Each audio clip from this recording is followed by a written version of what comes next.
Welcome to the Culture of Things podcast with Brendan Rogers. This is a podcast where we talk all things culture, leadership and teamwork across business and sport.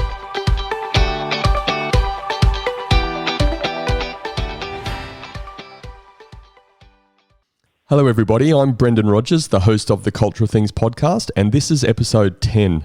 And today I'm speaking with Joey Peters. Joey is a Matildas legend who coincidentally wore the number 10 shirt. She's the fifth most capped Matilda of all time, having represented the national team 110 times between 1996 and 2009, scoring 28 goals. Joey played in FIFA Women's World Cups in 1999, 2003 and 2007. She was an Olympian at the 2004 Athens Games. She's an Asian Cup finalist and has played in professional football leagues all over the world, from the USA to Brazil and Sweden. Joey was the winner of the Julie Dolan Medal in 2002-2003 Women's NSL or National League season and was inducted into the FFA Hall of Fame in 2010. Joey's a mum. She's a media football commentator and analyst. And after retiring from playing professional football in 2009, Joey has continued her passion for football in the coaching space with experience from grassroots right through to the professional levels. Joey has now developed her own coaching methodology called Game, Play, Learn, which hides learning in fun and provides dynamic, motivating learning environments aimed at inspiring and nurturing players. The focus of our chat today is the culture of youth development. Joey, thank you for joining me. It's such an honour to have you as a guest on the Culture of Things podcast. Oh, thanks so much, Brendan. What a kind introduction there. Well, look, Joey, thank you for raising that. And when I was putting that together and reading, I'm thinking, wow, there's so much you've achieved and so much you've done. Can you just for me and the listeners out there, so that they get some perspective that you're a real person, what do you suck at? There's plenty, let me tell you, although I probably could get my teenage daughters particularly to tell you what I suck at, because they're my humbling ground levelers. They are. I'm actually not good at multitasking, to be honest. You know, I kind of missed out on that natural woman trait, I think. I find it difficult. There's plenty. Gee, I'll have to get you a list, Brendan, because there's certainly a lot. Maybe we can talk about that in another episode. But like any humble leader, you know, you're able to share that, and that's fantastic. So look, I just wanted to level the playing field a bit and know that, you know, we are talking to an everyday human here. So, Joey, this journey you've had, unbelievable, as I said, those accolades absolutely fantastic. Just give us a bit of perspective on how this journey has shaped you over your time through professional football and to where you are today. It's interesting. When reflecting on my journey, I feel like if I could put it into a couple of words, it was in a sporting sense and also probably a life sense. It's been moving from performance to participation. So we talk a bit about that in the sporting realm. Performance being all about winning and results, and participation being more about the joy of the journey. And I would say that is really sums me up, how it shaped me. I you know, from when I was a young girl, I just had such a drive to compete, to want to win, which, you know, actually came from the backyard with my brother. But also just looking at the family culture there, it was, we strove a lot to succeed and perform and get really good results. And that has carried me probably to where I was, but it also had its cost as well.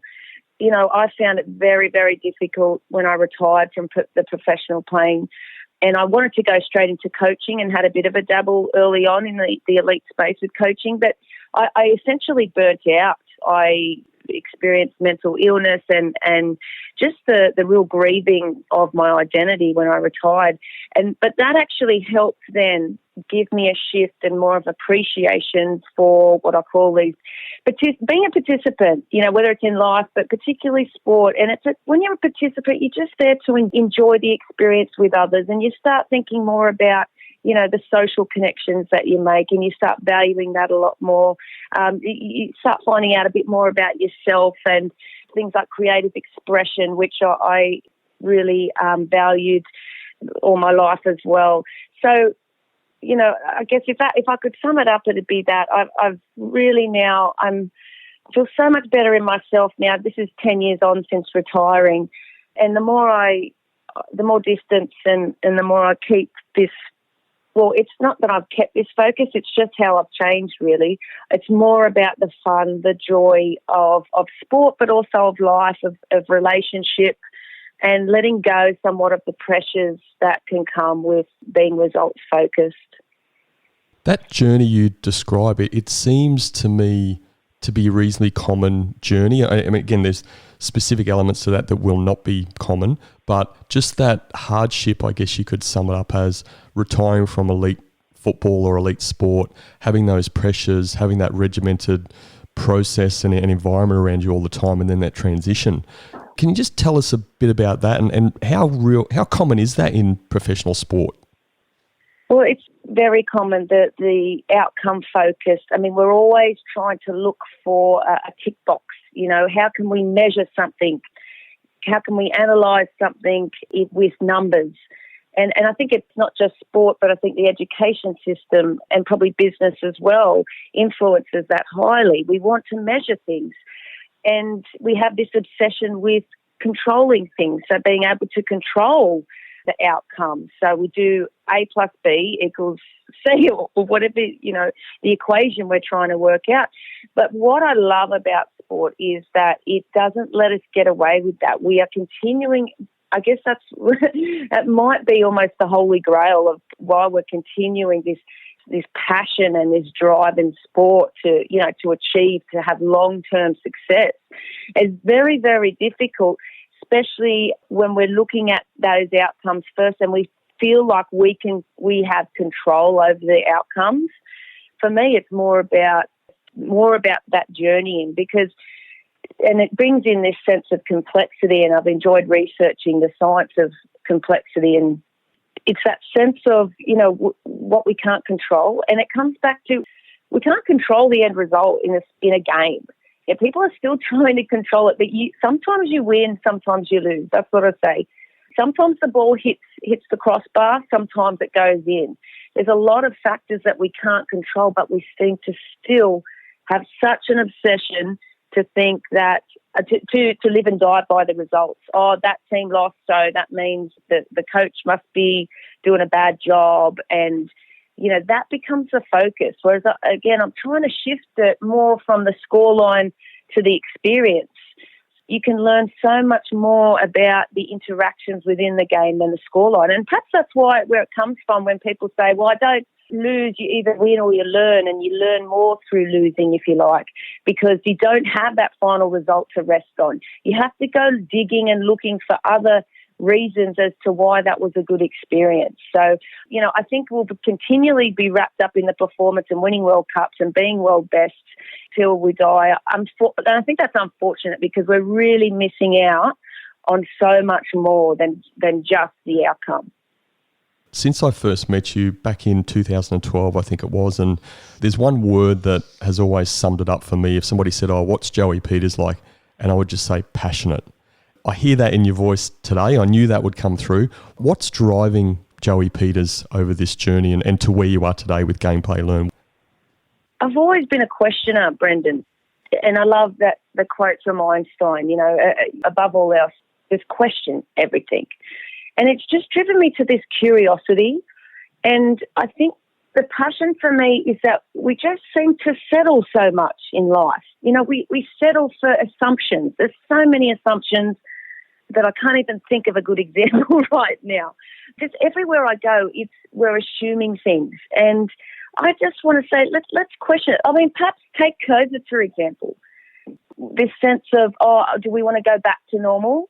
Or do we take this time to actually question our lifestyle, question our cultures, question what we're doing to the environment, questioning how we're living every day, why we leave our house and go travelling an hour to sit in an office, rather than aiming to spend our time with family. I feel like that's been a wonderful, there's so many opportunities that presented to us that I feel like passes by. And I guess that's where the passion comes from, that I just feel like we can make, that comes back to we can make the world a better place. And so I do get myself into a lot of trouble with people because perhaps my tone isn't as calm and can be quite confrontational, I've been said in the past, and argumentative. You know, I'm quite happy to be that person that puts up my hand and say, why? Why are we doing this? Why did you say that you want to do this? And I guess now I've done a lot of research. I've had a lot of experience. So the passion is only growing because I'm finding out so many things. I'm a lifelong learner. I learn every day, and I don't understand people that are just satisfied with doing the same thing, jumping on the treadmill every day. So I guess I'm one to be able to, you know, ruffle the feathers, and it comes with a downside because you can offend people. But I'm willing to take that cost at the opportunities that present us to be better, just people, individuals, to nurture our potential. But now I think, perhaps as I talk, my passion is now towards the next generation, and being a mum has very much influenced, you know, how can we help and nurture our generation that's growing up in this social media obsession, these mental illness disorders, a life that is so structured. There's no time. We're all busy. There's plenty of problems in the world to fix, Brendan, and that's why, you know, I guess I wake up in the morning and I'm particularly, you know, finding good energy at the moment with this COVID, I can't help but say, because it's giving us that opportunity to change. Let's go into the gameplay learn process and the methodology and the community that you're building over recent times. What's the background of that? Tell us a bit about gameplay learn and how is that curiosity driving you to help the culture of youth development and improving the culture of youth development? Talk about passion. Every time someone mentions gameplay learn, I just get this excitement because, first and foremost, because it's bigger than me. I've been the one probably driving it since it started, and it did start as a collaboration between people, and that's what I think was the initial energy behind it. There was a group of us who were in this project of this new football school. That's actually where I met you, Brendan. There was this new project. We could wipe the slate clean with what would you do if you had kids every day that you could do sport with, basically, or in our case, football, but it quickly moved to sport because when you have kids every day, if you do the same thing every day, it becomes quite mundane and you start finding problems with burnout and injuries and what have you. But anyway, we had this clean slate with the reference of the football national curriculum. We wanted to respect that, but we also wanted to just bring the experiences and the backgrounds of those that we were working with. And if I can mention names, I think it's okay. Andre Gumprich from Germany, I call him the German genius. You know, he told us what he'd be doing in East Germany as a child and his wonderful journey. You know, we had Bradley Porter, who was a local, you know, a great Australian player. He grew up in our AIS system, which is getting a lot of airtime at the moment. Patrick Steinfeld came along. Look, he has his own, perhaps a little bit different in his methodologies, but it was this diversity. Then I can't miss out on Matthew O'Neill. This guy is just amazing. I don't quite know where to start with Matty O'Neill. He's just this ultimate creative guy, just living on the edge. And so with this collaboration, we started researching. And that might sound like, oh, yeah, you do that. But that's actually different for sport and football coaches. It can be very, very insular.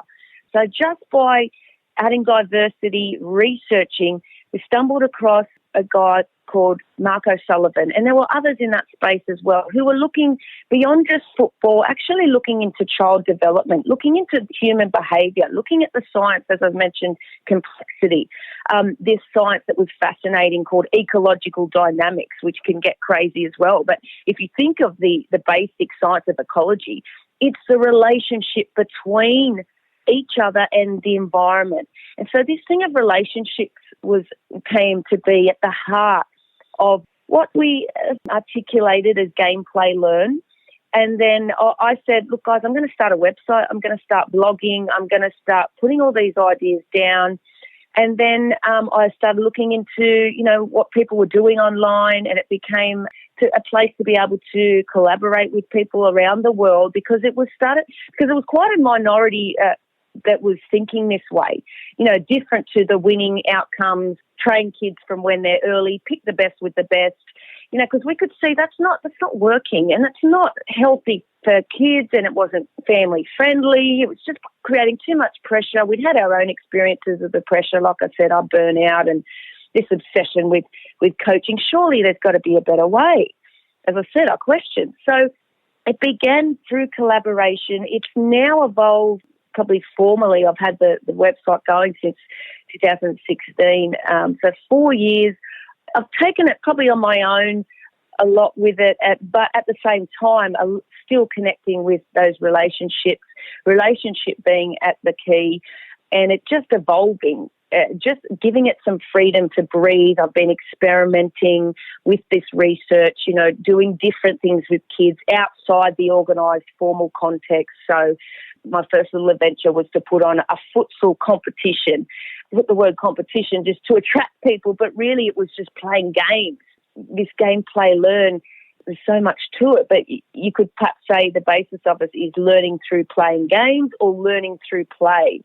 And then again, there's research about play and how we've lost the art of play and our history of kids now not getting the opportunity to play and have that time to explore, and we're just putting them straight into structured environments. And that brought in this fun element. So we've lost fun, and kids are dropping out of sport, and this sense of we're losing retention now, and kids are telling us it's because it's not fun. They get to their teen years and say, I've been through this system long enough, I'm over it.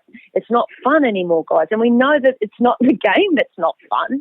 It's actually us adults and the ones running it that are stuffing it up for the kids. So then it took me to this child-centered approach where we actually start asking kids, what would you like to do?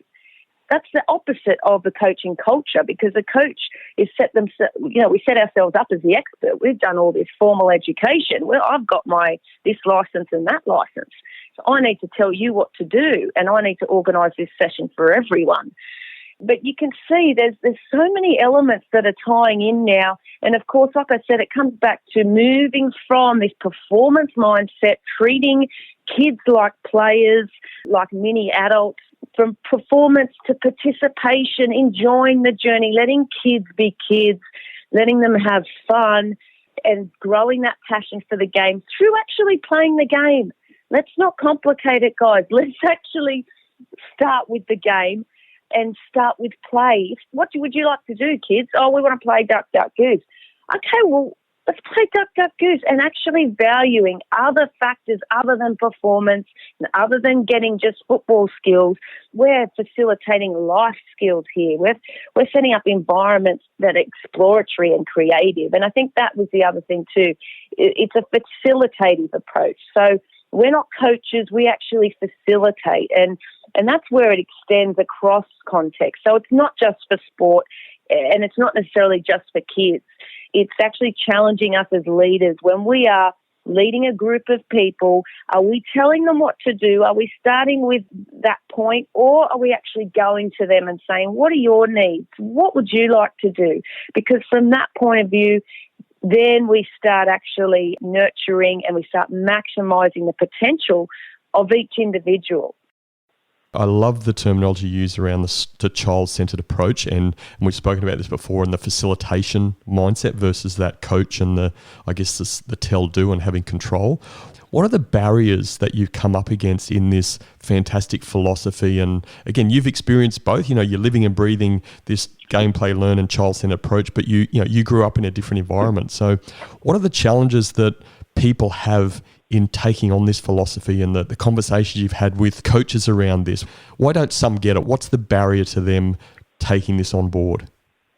That's a great question, Brendan, because I've had plenty. And like I said, this is a minority that believe, first off, in the value of learning through play, that play is not only valuable for self and social aspects, but it actually brings a powerful learning element, which people, I guess if you can think of the school and the school playground versus the classroom, people think, well, you learn everything in the classroom and then you go out to the playground for the break. Well, my belief would actually be I would value the playing in the playground experience more than the classroom. there's all the reasons that come behind that. But people initially find that very difficult to believe because we've been indoctrinated, or our society and culture is very driven towards, well, you learn by someone telling you what to do, as opposed to being able to discover it for yourself. That's a big barrier to start off with, that assumption of what learning actually is and what teaching is, that sense that you need to be taught by someone what to do. And that certainly comes into it. I don't want to dismiss that at all, but I do feel the need, and I am someone that goes to the other extreme to explore, to perhaps then come back and find, a balance between the two, because there are some tasks, mundane tasks, that this is how you do it, and it just helps for time's sake. Do it quickly. I'm just going to show you real quick so that we can get on with it. Like, no worries at all. But when we're talking about raising a child, when we're talking about, development, which is a long-term journey, that's when we need to give value for time. And that's where people are strapped for time and they're actually looking for shortcuts. We're looking to get more efficient. We want a shortcut that way. So that's a barrier, is people aren't willing to put the time in that we need to give to create these environments, but also the time to give to our group that we're working with. We don't have much time, guys. We're going to have to do this, this, and this today. Imagine if we had time, which is what we found with this environment. We had plenty of time. That then gives us that opportunity to say, okay, well, what do you guys want to do? We've got a bit of time to chat about this now and to collaborate. Another challenge would be, and this is coming from a former professional player's standpoint, as we value expertise. So, I could say, I was a former Matilda. Actually, I was one of the best Matildas. Therefore, whatever I did was really good. So you should actually listen to me and you should do what I did. And that's where we put ourselves as the expert. Again, I think that's a bad assumption to make. And it's a barrier for those that actually have achieved a lot. I feel like it can be a big strength. And I feel like it is a big strength of mine that I've experienced, but it can also be a huge weakness, because then you're relying on your own experience. You don't actually value research and experimenting as much. You don't value the person in front of you and in fact that they are the expert of their own life. So there's a barrier there when we want to set ourselves up as experts to then thinking, well, actually, I'm just going to facilitate, which means I might actually just be in the background.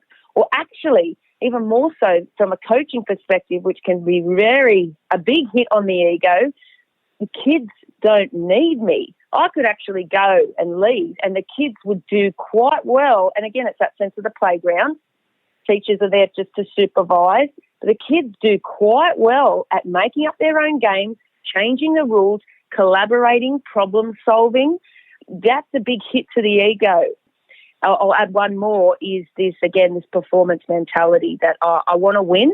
So to win, it cuts out that development sense in giving it a long-term journey. If you want to win, it's usually short-term.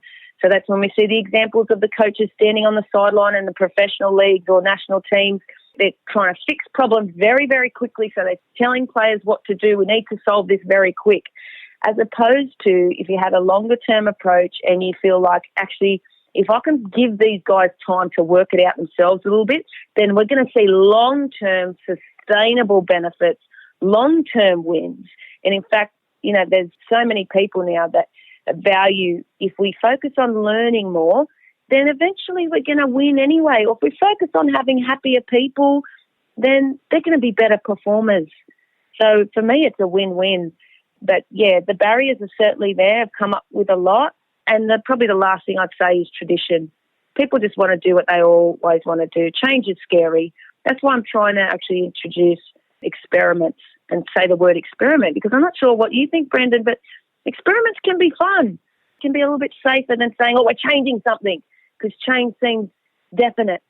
So perhaps helping people to, dip their toe in the water. It's not that scary, guys, and actually it's fun. And actually we're going to get longer-term, sustainable happiness and a lot of wins. Once again, so many great points. I think a couple that I want to point out is you didn't use the word humility, you used the word ego.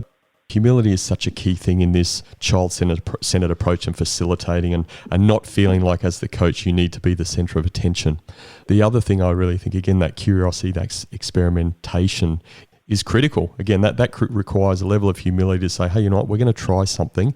And the thing that I contrast this in my own business environment to what you're saying exactly that happens in the youth culture and sporting environment is those short-term decisions happen in business as well. Leaders make short-term decisions because, they need to hit a target. Like you said, we've got targets, we've got tick boxes, we've got KPIs, and they're not making decisions for the long term. And quite often, those short-term decisions actually have a really bad impact long-term. What I'd like you to just also touch on for our listeners, because again, there's a bit of football talk in there, but you mentioned earlier around specialisation versus non-specialisation, and I think that's really important for you to just explain what that is, given actually specialisation is such a foundation in, I think, all sports of youth development. So can you explain that a little bit for us? Yeah, look, early specialisation is a big thing now. It's this sense of getting kids as early as possible, and we look at some examples like Tiger Woods, who were these child prodigies who, as soon as he could walk, had a golf stick in his hand. And this sense that, the earlier we can do something, it's also mixed with a myth, and I'll call it a myth because even the author of the book that mentioned the 10,000 hour rule in terms of, you need a certain amount of hours to master something. And you know what? Again, the assumption is we take that as that's truth. And it's half true, isn't it? It does take a long time to be able to master something. And that's, I think, what people are chasing in terms of specialisation. Spend as much time as you can on one particular thing and you will get better at it, and you will then be able to hopefully move on to the upper echelons of being the best at it. The opposite to that would be the sense of, for me, it's diversity. People also call it generalism. In sport, we can call it multi-sport. But for me, it's the value of diversity. So if you're going to specialise in something, you're going to do something, every day to get better at it, then there becomes the cost, as I mentioned before. You have burnout, the sense of too much of a good thing ain't a good thing.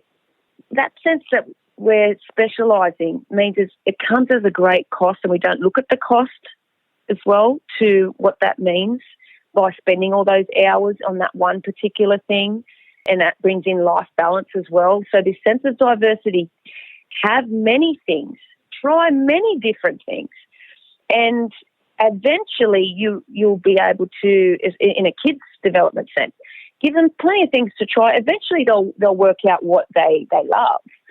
How unfortunate if we put a golf stick, in Tiger Woods' hand and he never had the opportunity to see maybe he might have liked cars or ball games or music.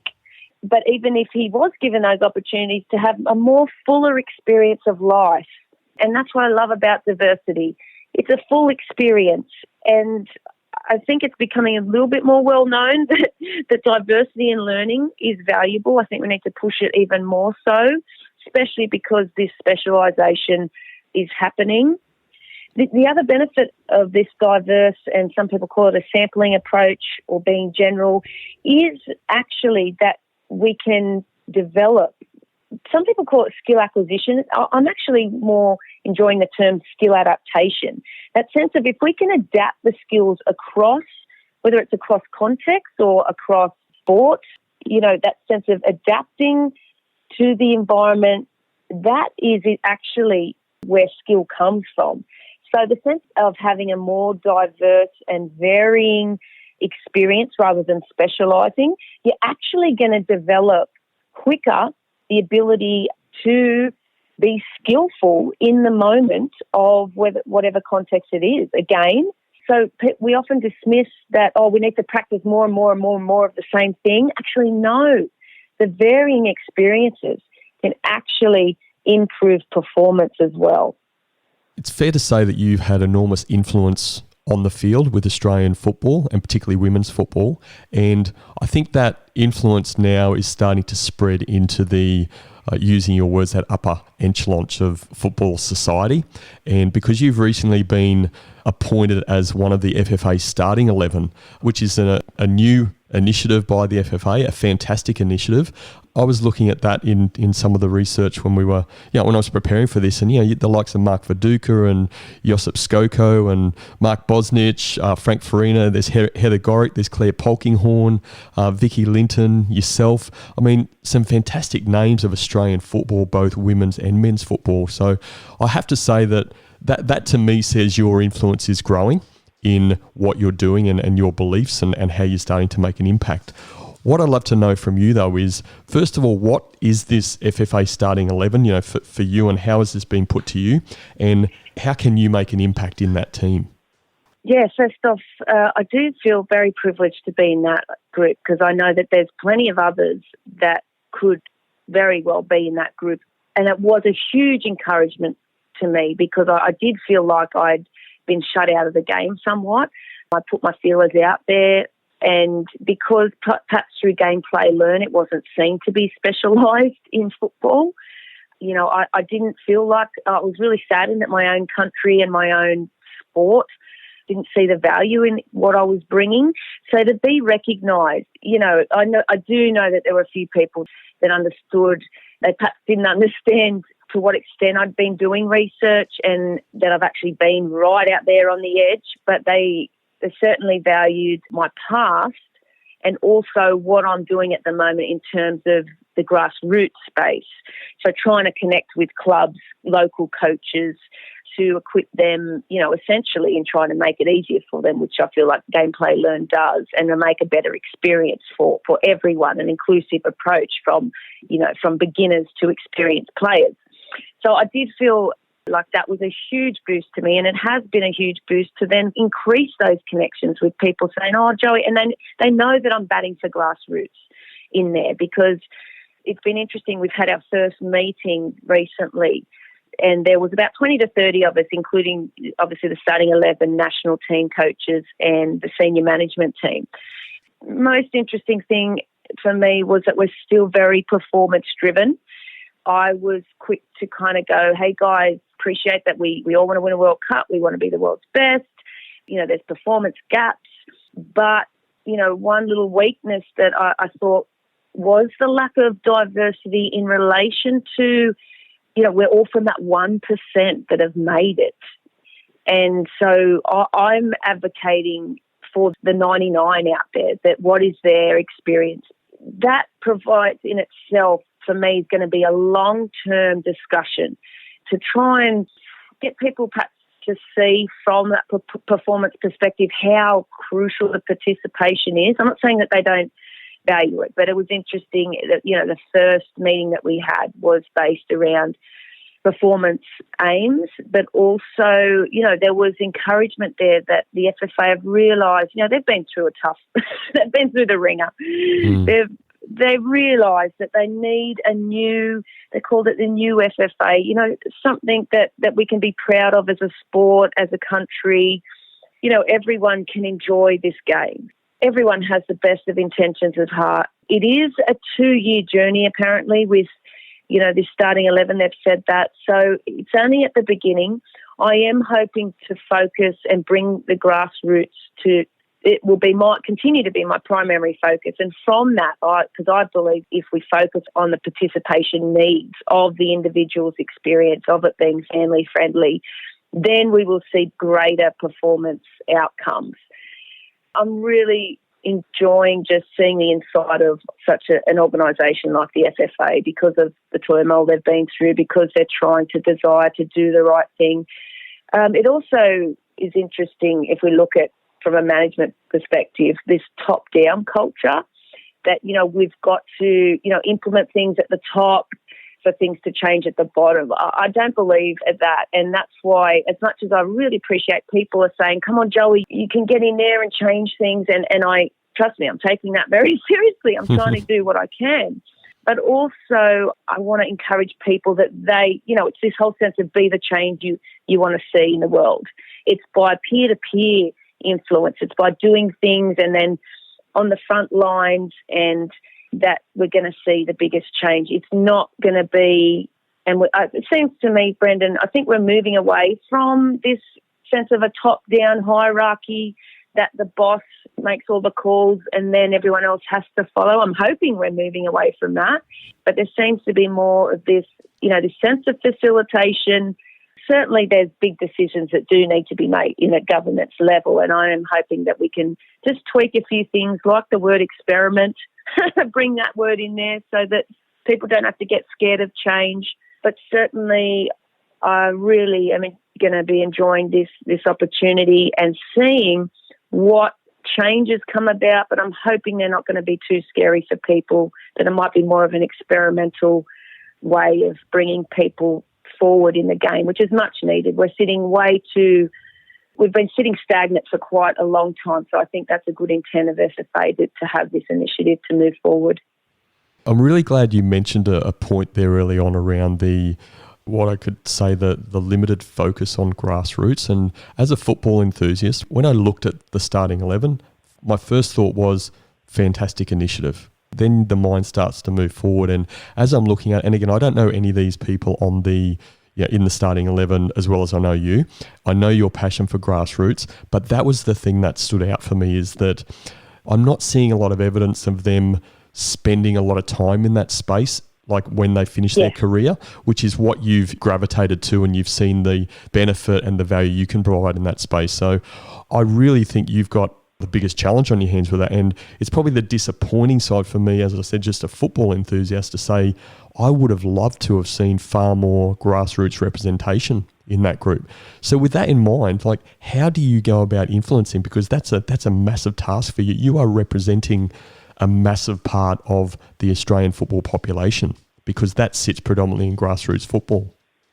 I do take it very seriously, Brendan, and I feel like it needs to come from peer-to-peer influence. So talking with you today, sharing these assumptions and hoping that people will be more open to valuing participation more over performance, even because at the grassroots level, we still see it. Going to my local club, one of them I had to step away from because they had such a performance mindset of we want to win as a local club, which is fine to want to win. There's no problem. Let me tell you, I love winning. But that's what we're saying. It's not all about that. And by focusing on this win, and it starts coming as win at all costs, the short-term wins to affect the long-term. So that's what I'm trying to say, guys, actually, let's focus on the experience, the individual first, rather than looking at teams and results. So we're seeing it even in grassroots. It's a barrier for people. And so the biggest thing for me for change is to relate to individuals like you, and I'm starting little circles of people, if you like, little groups where I'm saying, okay, so what can we do to introduce something that's going to be participation-based? And then from there, those people are going out to their connections and saying, oh, do you guys want to see if we can experiment a little bit with this and focusing on participation as opposed to the performance? Spreading this web, if you like, of peer-to-peer influence, with me still then going back to FFA and starting to make sure that I make relationships with people there, because it's just through these conversations that we can start actually looking at things differently. So there is that sense of being able to still build relationships for me, from person to person, and then for the people that are already open to that and perhaps are already dabbling in experimental, putting the child first, and it's then really encouraging them and doing things with them that then they go out and influence their network, and they're joining up with people that have the same beliefs and values, such as participation and individual expression and creativity. So then that's how I feel like we build a network that starts going from being the minority to being hopefully one day a majority. From what I'm seeing, and again, our interaction, you're making so many right moves. What I want to go to, Joey, is your ideal outcome for youth development. What is that utopia? What does that look like for you with youth development, particularly in the football culture? There's so many people on the front line that are amazing in terms of their knowledge, their experience, their application. It's the front lines that we should be listening to, really. This top-down approach is silly. We should be actually looking at the front lines, what is your experience, guys? That's my starting point. What are you experiencing? This is what I feel the problems are, and does that resonate with you? You know, this is the experiment. Does that resonate with you? And that's how we change things. You know what? The best youth development would be that the kids are running it themselves. And I guess it fits in with that, the front line. You know, kids, what do you want to do? Getting the answer from the front lines, getting the answers from the kids. What do you want? You know, how can we set up an environment that is so fun for you, that is enjoyable, that is competitive, that you can be as passionate and competitive as you want, that you can desire and have dreams to be whoever you want?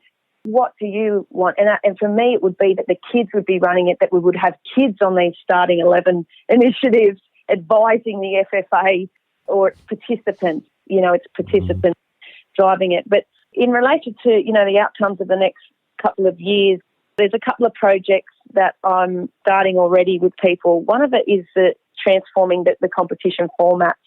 So this culture of competition, I'm always experimenting with going head on at it. You know, because if anyone has experienced sport where you go down to your local game, you hear a lot of adults yelling, basically. I'd be interested if anyone goes down and they don't hear any adults yelling and there's more kids' noise than adults. That would be cool. Please contact me, because, you know, it's adults yelling. It's this pressure of winning the short term. Are we going to win today? How are we going to win today? Let's do everything we can to win today. And a lot of parents putting that then pressure on the kids as well as the coaches. So I want to hit that, you know, head on. I want to start at the bottom with the first entry point for footballs, which is usually 5-year-olds, and change the competition format. And there's plenty of examples around the world. We don't have to reinvent the wheel. Currently, our experience is 4v4s with no goalkeeper. For me, it seems like a simplest, smallest little detail, but for me, it would just mean changing from 4v4s to 2v2s. There is a lot, obviously, you think of our organisation, that's twice as many fields and all the rest of it, and that's where perhaps my experience and perhaps expertise can come into it, because I see a lot of things that we don't need to worry about in terms of to burden people with an organisation perspective. There's a lot of things we don't have to do, such as have sidelines, but that's going into specifics. So even just making small changes like that in a competition setting will then take the focus off the team result onto the individual. So there's always reasons behind the outcomes that I'm looking for, but I want to experiment with hitting that front on that competition format, obviously from there, from under 5 right up to for the kids' experience anyway, which I'm hoping we can lengthen to 14. That's perhaps another on that back end. You know, we go straight to the adult game at under 12, you know, extending that, because we basically want to fit the game to the kids. It's like, you know, any analogy really, bicycles, you know, you don't just chuck a kid on a big adult bicycle. You know, we modify the bikes, and actually I'm loving the balance bikes now, which they take the pedals off because they realise the importance of balance. So, you know, it's really modifying it to suit the kid. We want to go too quickly to the adult version. That's the big one. I've got some other things like the whole coaching culture around overcoaching. So the sense of trying to bring in free play. Free play would mean setting up an environment where there's no coaching. The kids literally can play. And that's, again, offends people that, oh, what, we don't need coaches? Well, that's when I'm saying let's shift to being facilitators. Shawn Douglas is the advanced coaching manager in FFA, who's actually trying to overhaul the whole coach education system because it's finding a lot of flaws within it. There's a lot of synergy between his values and my own as well around, you know, making it more relational to the coach, not just getting them to go through a course and get the accreditation. I can't think of any better person to shine that grassroots torch than yourself. Again, just that passion that comes through what you're doing. You're living and breathing it. It's a big torch to hold, and I think you're making the right moves to bring the support around you to help hold that torch and to drive that through the organisation. And hopefully timing's right. You know, there's a lot of things there. It's 2 years will go really, really quickly, but I'm confident in a person like you and what I understand and know about you, that if anyone can make some significant inroads in 2 years, it's someone like you. So I think you've got a great opportunity to set that framework and the basis of some great things. If you could share one piece of advice in relation to your space, particularly that youth development and the culture of youth development with parents and coaches, what would that advice be? It sounds quite formal, but to research play more and this idea around play as learning. I would even encourage us to find play for ourselves again as adults, because I feel like we are just missing so much when we move away from this dynamic of play. And one of the definitions of play is that it is self-directed. There is autonomy in play. You can do whatever you want to do. And obviously, when you start working with others, you need to then negotiate what you're doing. If as parents and as coaches, we can actually research more about play, and if I can point you guys to a reference, Dr. Peter Gray, I call him the professor of play. He's an evolutionary psychologist, so he's gone into the whole history of play. But play, it really is, for me, the foundation of how we could almost live our lives in terms of what we could learn about life, ourselves, others, and also the missing, which I feel like is becoming extinct, is the sense of creativity and how structures and everything that we've set ourselves up in society is opposite to this playful. And that's why I want to say find play for ourselves as adults, because we feel like it's such a kiddie term. So if that means go and play with your kid, or go and play with someone, or go out and play, riding your bike. Just have that sense of time either for yourself or connecting with someone else in a playful state. And playful means there is no outcome. It is just the sense of being in the moment, the sense of connecting and exploring, yourself, the other person, and the world around you. Can we please come back to valuing play as a lifeline, and then from there also as an actual powerful learning dynamic? So that's what I would point people to. Let's play. Joey, based on today, I reckon there is so many people that would want to get in touch with you. If it's just for, hey, keep shining that torch, offer some support, or maybe some people even want to get on board and do some help in the background if they can, how can people get hold of you? Yeah, thanks, Brendan. Look, I'm really at a stage where I do need help with so many things. I've talked to you a bit about the back end of Game, Play, Learn, but even in sharing this, the value of play, I call it Game, Play, Learn, this sense of valuing participation. What I would suggest actually is if all this has really resonated with you, if you have already values and beliefs around this, then I would actually encourage you to go straight to my Facebook group, GPL Facilitators. Now, I know Facebook doesn't suit everybody, but that for me is the easiest platform at the moment to really be able to share. I go on almost daily and share thoughts around this space, and I encourage others to do the same as well. So it's a real community there. Go straight to that and join it if you already have similar values.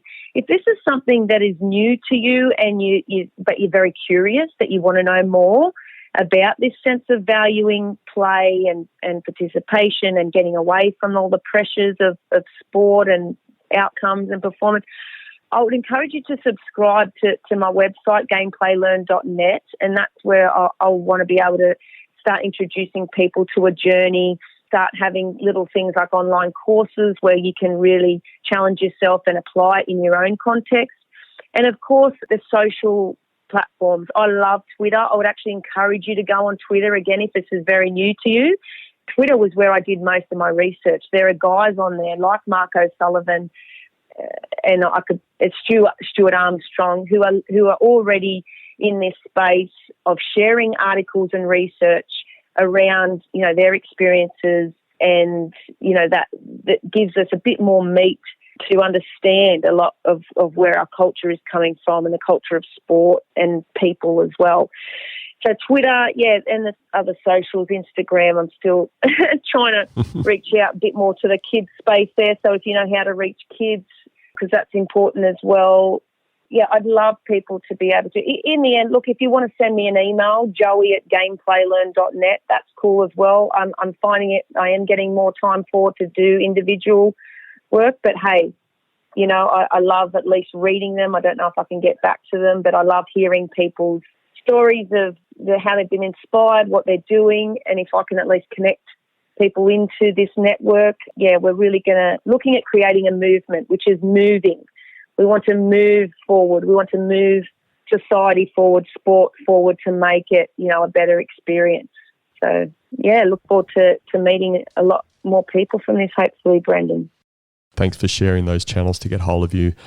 What I want to say, just to close off again, that movement, you are a great leader in that movement.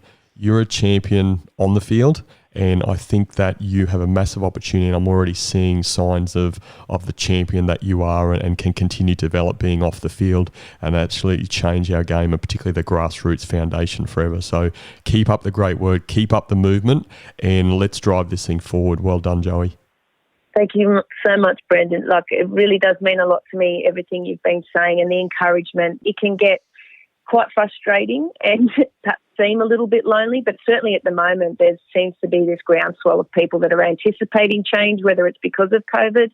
It's an exciting time, so I really appreciate this opportunity to share with people and, encourage everyone else to do this, because it is so worth it. So thank you so much, Brendan.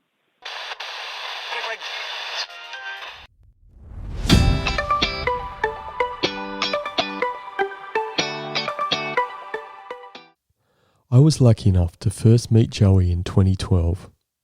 She was coaching my son and daughter, and her passion, her enthusiasm, her love for football and youth development was obvious.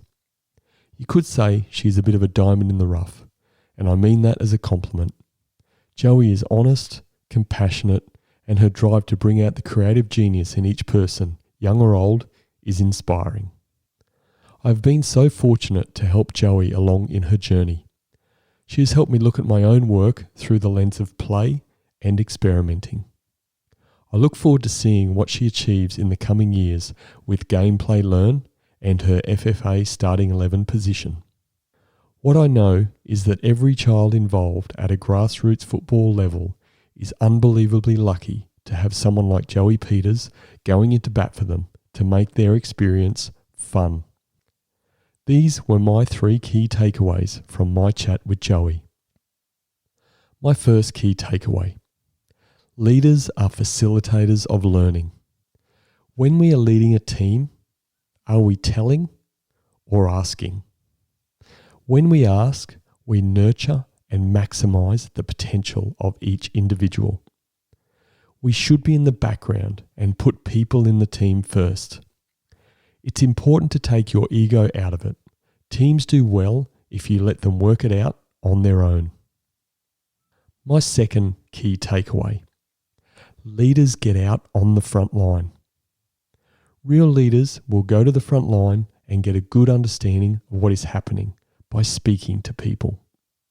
Joey says this top-down approach is silly, and I have to agree with her. It doesn't work. Leaders have to get out and ask questions. Questions like, what are you experiencing? What is working? What isn't working? How can it be improved? As a leader, you shouldn't be stuck in an office. You need to be out experiencing the real world. My third key takeaway: leaders will allow teams to play and create. Joey says the word play with such enthusiasm. She does an almost daily video on her Facebook page where she is just filming her daily walk with her little girl playing. Watching it brings such valuable insights to the value of play, discovery, and experimentation. I know through my own experience with teams, the great ones are self-directed. When a great team is trying to solve an issue, it is like they are playing. Everyone is engaged and generating ideas. It is vital for leaders to create environments for play and creativity. So in summary, leaders are facilitators of learning. Leaders get out onto the front line. Leaders will allow teams to play and create. If you have any questions or feedback about this episode, please feel free to send me a message at brendan@brendanrogers.com.au. Thank you for listening. Stay safe. Until next time. Thank you for listening to the Culture of Things podcast with Brendan Rogers. Please visit brendanrogers.com.au to access the show notes. If you love the Culture of Things podcast, please subscribe, rate and give a review on Apple Podcasts. And remember, a healthy culture is your competitive advantage.